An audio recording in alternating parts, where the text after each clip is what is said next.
In this video, I will show you how to use Google Takeout to export Google Contacts. Start by opening your browser and going to contacts.google.com.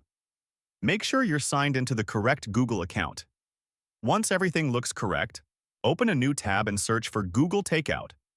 Click the first link that appears. It should take you to takeout.google.com.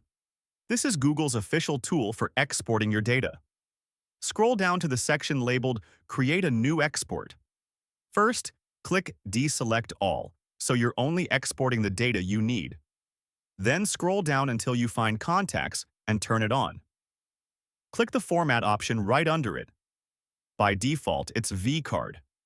You can switch it to CSV if you prefer a spreadsheet-friendly file. Once you're done, click OK. Next, scroll down and click Next Step.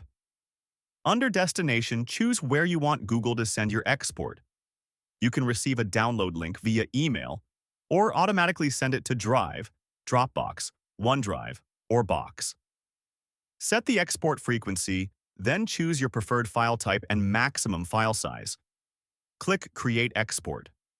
You'll see your export appear under Your Exports. It'll show as In Progress, and depending on how many contacts you have, this may take a few minutes.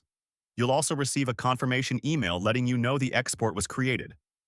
Once the export is complete, go back to Google Takeout and click Download to get your contacts file. And that's how to use Google Takeout to export Google Contacts.